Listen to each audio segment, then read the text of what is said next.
The straw stinks of urine and stale sweat. Not yours, but others, accumulated over years by the countless wretches who slept, cried, and died here before you. You wake up to this stench every morning, and every morning it hits you in the face like a fist. Remember where you are? Remember who you are? Don't relax. Who you are now is Crixus.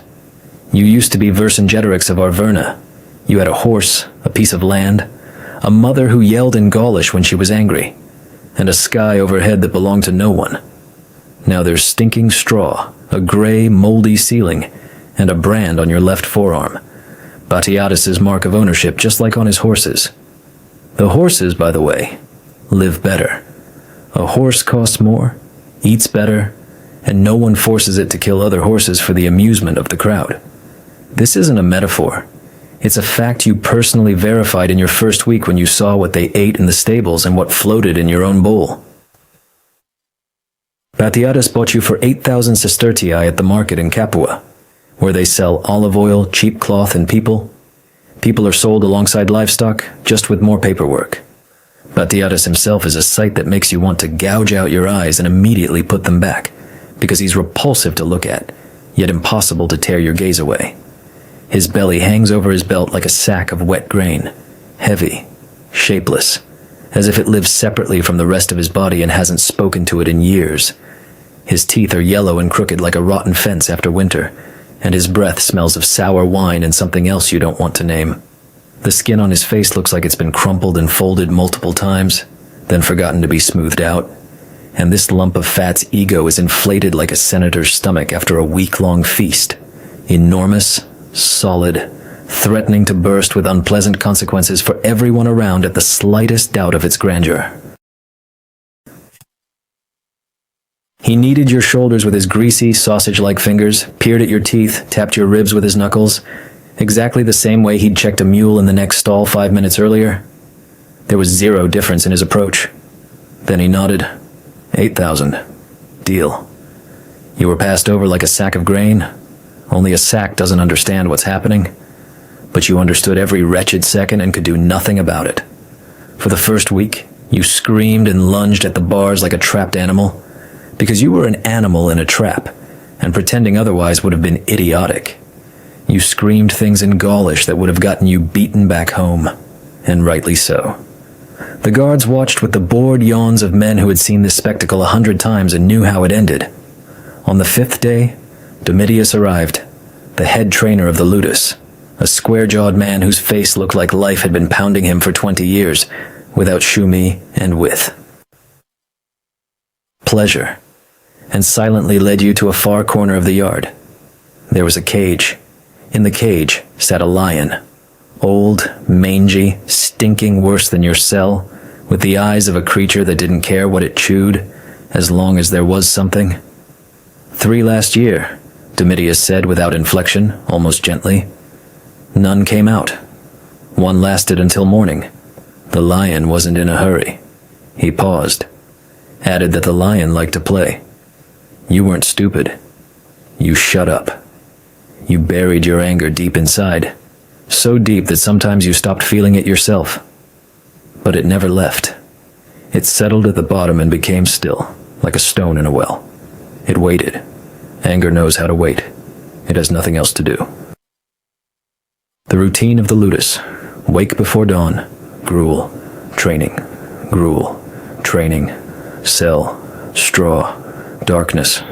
And so on, in a loop until you were made into what Batiatus needed. After a month, you no longer fought like a rabid Gaul with zero tactics, but like something colder and more dangerous. Your body memorized movements faster than your mind could process them. Domitius watched you with the squint of a master pleased with his work, not as a person, but as a good knife that sharpens well. You were being forged into a weapon, professionally, without haste. And the most wretched part, it was turning out to be an excellent weapon. That was all your progress in the first month of enslaved life. Congratulations, Crixus. But then, remember this moment, because everything changes from here. Euonymius arrived at the ludus, and with him came something that had never been here before. But more on that later. First, about what happened at night. Because nights in Batiatus's house are a separate story, one no one told you at the Capua market when they sold you like a sack of grain. Batiatus was married. His wife, Servilia, was a woman in her 40s, well-groomed, with the face of someone who had always gotten what she wanted and physically couldn't understand why things should be any different. Her hair was always styled, her tunic always clean, the scent of expensive perfumes detectable 3 paces away. Everything proper, everything as befits a respectable Roman matron. Her friends came to the ludus under the guise of noble sympathy for the unfortunate slaves, a Roman social game, like a visit to a menagerie to watch wild animals. Only these animals sweated, breathed, and looked back with too much meaning, and this meaningful gaze created an unhealthy interest in these ladies. They looked at you like vultures eyeing an animal that isn't dead yet but is clearly heading in the right direction, with such overt hunting eagerness that the air around them changed. Their husbands, senators, merchants, landowners, were rich, politically influential, and utterly dead as men. Sagging sides, flabby faces, hands that had only tensed at the dinner table for the past 20 years. Not a drop of testosterone, just gout and ambition. Next to such husbands, a gladiator was like a piece of raw meat before a hungry dog. All the rules said not to touch, but the paw reached out on its own. Servilia came first, without preambles, without poetry. She simply approached one evening when Batiatus was dining with a merchant from Naples, and looked at you in a way that left no questions. You stood there thinking one simple thought. Well, another piece of Batiatus's property has come to use another of his properties. A wonderful system of economy, everyone busy. Refusal was not an option. Not because she was scary or unattractive, but because refusal in this house had a specific price. There was a gladiator named Marcus from Syria. Strong, silent, fought well. 3 months ago, he refused the wife of some important man. He disappeared from his cell the next morning. Officially, no one explained anything. Unofficially, everyone understood. You understood too. And you went. Coldly, mechanically, like going to a training session you hate but can't miss. You learned to retreat within yourself. Your body was here, doing what it needed to, while you yourself were somewhere in Arverna, where green hills and the smell of normal earth existed, and no Servilia with her expensive perfumes that couldn't mask the scent of hypocrisy. This dissociation was both repulsive and salvational at the same time, like so much in this place. After the 3rd time, you stopped counting. It was just another part of the job. Kill by day, serve by night, eat gruel in the morning. A full life, you couldn't argue with that. It was then that Eunomaus appeared. And now about him, because this man changed everything. A Nubian, broad as a stable gate, with hands that nature clearly designed specifically to break things and people. His reaction speed was such that watching him spar was like watching a lightning strike, and simultaneously realizing you could never be that fast. And it was frustrating, and it was true. And these two feelings coexisted within you. He arrived at the ludus 2 weeks after you. The first thing he said upon introduction, surveying you from head to toe like someone taking inventory. Gaul? Small for a Gaul? You replied that he was a large Nubian for a man with such a small mind. Eunomaus roared with laughter, loudly from his gut, completely unoffended, and there was something so out of place about that laughter in this place that the other gladiators in the yard turned around. No one laughed in the ludus. Ever. Laughter here was like a flower in a dump. Technically possible, but everyone looked on with surprise and suspicion. But what you didn't know about Eunomaus that first day, and only learned a week later, by chance. And this knowledge completely overturned your understanding of the man. Eunomaus had been here before, a year ago. He ran away. They caught him, brought him back. Batiatus didn't kill him, because Eunomaus was worth more alive. It was purely a business calculation, no humanity involved. He simply whipped him half to death, waited for him to heal, and put him back in service. And this man, who knew what would happen if he was caught, who had been caught, whipped, and returned, was once again standing in the ludus yard, laughing from his gut. It was either insane bravery or clinical madness, and you're still not sure which. "Why do you laugh?" you asked him one evening in the cell, when everyone else was asleep.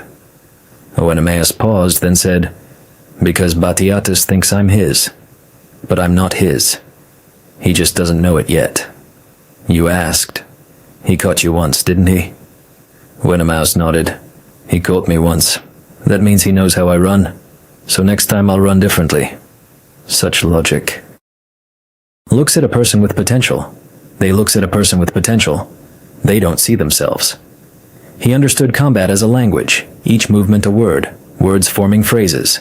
A good fighter reads these phrases 2 steps ahead. In the evenings in the cell, he would draw diagrams with his finger on the dirt floor. Here's the stance.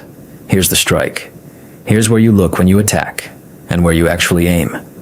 You listened and memorized, because this was the only useful knowledge given freely here. Everything else in the ludus came at a high cost: health, dignity, or blood. After 3 months of such training, Domitius led you to your first real fight in Capua. 5,000 people, heat, the smell of dust and other people's sweat from the stands.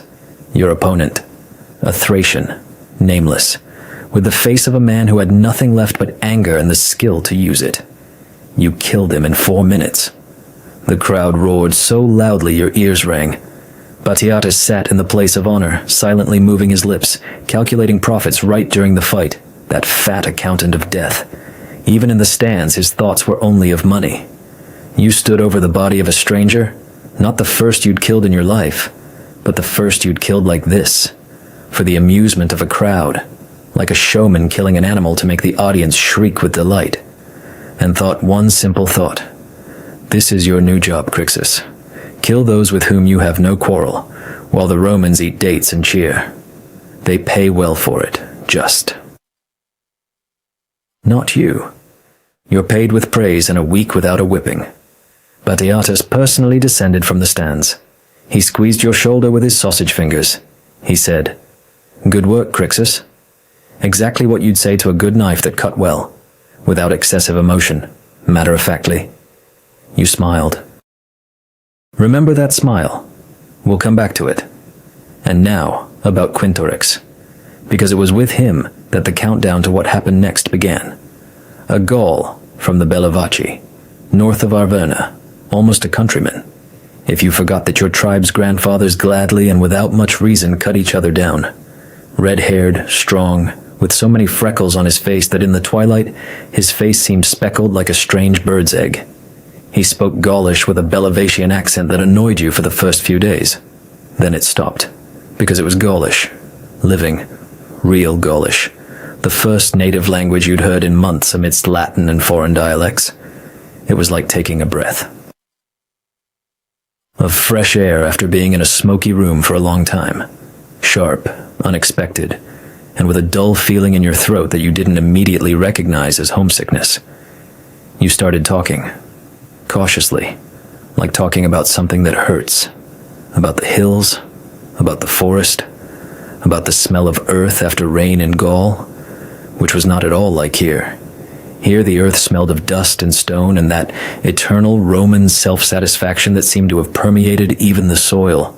Quintorix laughed at the same things you did, hated the same people, slept 2 meters away and sometimes spoke Gaulish in his sleep, indistinctly, but you understood the intonation. In his sleep, he was going home. You were too, only you didn't say it aloud. It seemed like a weakness. You were a fool. Now pay attention, because here Batiatus showed what truly fat business acumen was capable of. Domitius read out the list of pairings for the next games in Capua. He called your name. A pause. He called Quintorix. You froze for a second, literally 1 second, while your brain refused to process it. Then it processed. Batiatus wanted a spectacle.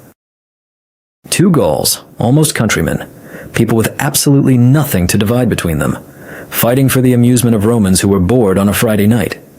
It was funny. It was clever from a box office perspective. The public loves it when not just strangers are killed, but people with a story, with a common past, a common language, perhaps even common gods. This wasn't a fight. It was a show. And a show cost more than a fight. Batiatus knew his business. You looked at him. He was looking at his notes with the air of a man who had solved a problem optimally. Not maliciously, not sadistically, just businesslike. And this businesslike indifference with which he used you, not hatred, not cruelty, but precisely boring business acumen, was worse than any hatred. With hatred, you know what to do. With indifference, you don't. The night before the fight, you and Quintorix didn't sleep. You lay in the dark and were silent. What was there to say? Words had long ceased to work here. Towards morning, Quintorix turned and said softly in Gaulish, "Fight properly. Not spare me. Not give me a chance. Fight properly." You understood? It was a request not to turn what was happening into a pitiful theater. To die by a good fighter is more dignified than by an idiot who pities you. Pity humiliates more than a blow. You nodded. Nothing more was said. There were 5,000 people in the arena. Everyone was yelling, cheerfully, excitedly. They had come to be entertained, and 2 galls in the sand were exactly what they wouldn't mind paying for. You looked at Quintorix, red-haired, freckled face, Belevation accent in his sleep, and thought, one of us is going home now, in the sense that neither of us will make it home, but at least one won't be lying on this wretched sand. The fight lasted 20 minutes. Quintorix fought well, better than you expected, and this was both right and wrong, because the longer he held out, the longer this abomination continued. At one point, he caught you in the ribs. A good hit. Painful. Your vision blurred. And for a split second you almost rejoiced. If he kills me, at least this particular problem will solve itself. He didn't kill you. You killed him. A blow under the ribs, from bottom to top. Just as Eunomaus taught. Quick and clean. To avoid anything unnecessary. Quintorix fell to the sand and looked up at you with an expression you couldn't describe in words and didn't want to try.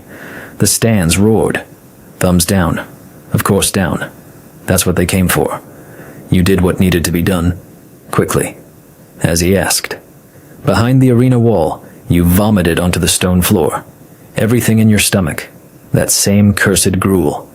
And you knelt on all fours, thinking, 2 Gauls with nothing to divide fought for the amusement of Romans. Neither of them wanted this fight. We had no scores to settle. We both wanted to go home.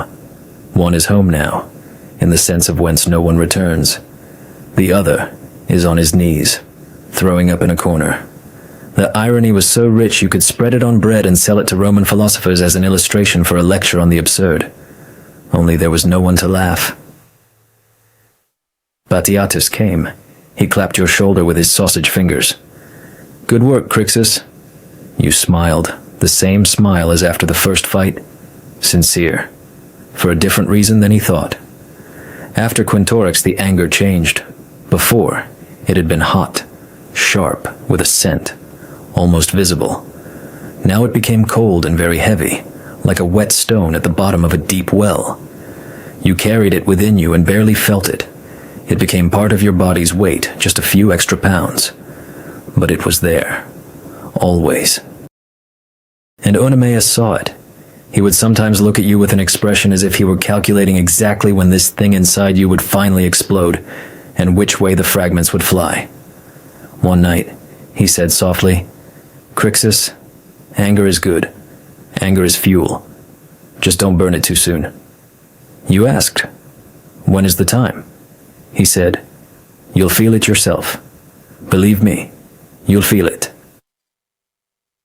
Spartacus appeared a month after Quintorix. They brought him with his hands bound. A Thracian, tall, sinewy, with an expression on his face, as if he had already killed everyone present in his mind, and was now methodically choosing whom to start with in reality. Domitius led him across the yard, with the air of a man displaying a new acquisition. Spartacus walked and looked around, not frightened, not aggressive, but with the cold assessment of a man studying the terrain and already calculating escape routes. When they passed you, he stopped his gaze for a second. He didn't greet you, didn't nod. He just looked as if he had added you to some internal list and moved on. You figured it out a week later. He approached you in the training yard, said without preamble in broken Gaulish, "You are Crixus of Arverna. They say a good fighter and not an idiot." You replied that they said the same about Thracians, only in reverse order. First not an idiot, then a fighter. And between those 2 points was a big question. He nodded without a smile, like one nods to information noted. "Then we talk," he said, "and you talked."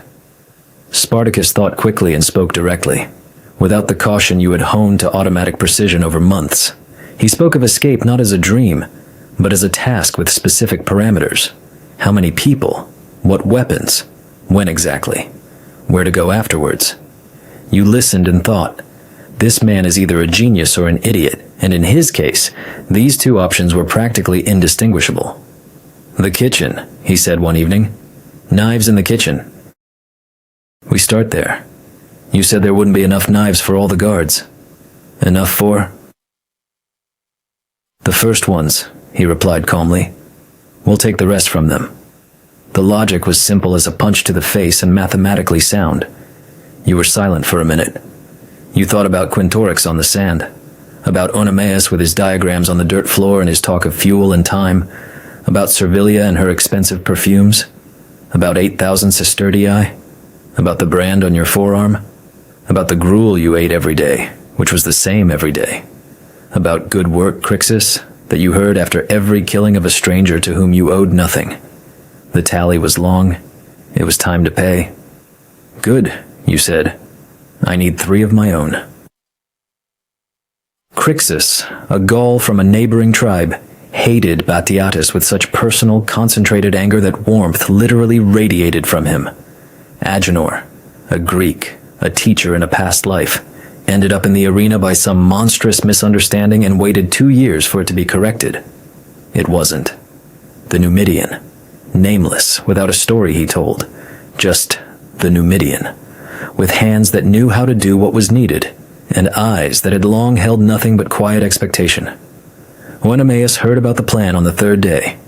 He approached you, looked at you for a long time, then said only one thing. "The time has come." You nodded. He nodded. The conversation was over. The day was chosen for a banquet. Batiatus was hosting Capuan dignitaries, wine flowed, guards were relaxed, the master was busy impressing people richer than him, whom he hated precisely for that reason. A perfect time to perfectly ruin this lump of fat's entire evening and all subsequent ones. The day before, you lay on the straw, that same stinking straw that smelled of other people's sweat and urine. And you weren't thinking about freedom or heroism. You were thinking that tomorrow this straw would be gone. Or you would be gone. Both options were better than continuing to sleep on it. In the kitchen, the cook, a fat Greek, a slave himself but comfortably settled in slavery, opened his mouth when you burst in. Agenor said something to him in Greek, softly and quickly. The cook closed his mouth and moved to the wall. A smart man. He understood that this was not the moment to choose sides. There are situations where wisdom is simply to stand by the wall and not interfere with history happening. Then everything went quickly, with that ringing speed that happens when something long compressed finally gets the right to expand. The first guard understood nothing. The second managed to shout. Too late. There were 23 of you, and in each of you, exactly as much had accumulated as accumulates when you are used as a thing for years. It turned out to be a lot. Unexpectedly much, even for those who had accumulated it. Batiatus's guard was a good guard for a rich, peaceful house in Capua, for 23 men who could fight better than most soldiers in this country and had nothing to lose. It was absolutely insufficient. The math was stark and simple. You found Batiatus in the atrium, standing amidst overturned cups and fleeing guests with the look of a man who had just been informed that his business model had a fundamental flaw, and that flaw was standing before him, holding a sword. For the first time, there was no owner's gaze at property in his eyes. There was something else. Wet, ugly, familiar. You had seen it in the eyes of people in the arena when they realized it was over. "Crixus," he said, his voice no longer the same, not businesslike. "We can make a deal.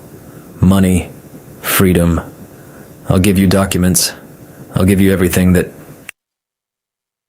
You looked at him and thought slowly, point by point. 8,000 sestertii. The sausage fingers that kneaded your shoulders like a melon at the market. The teeth he checked.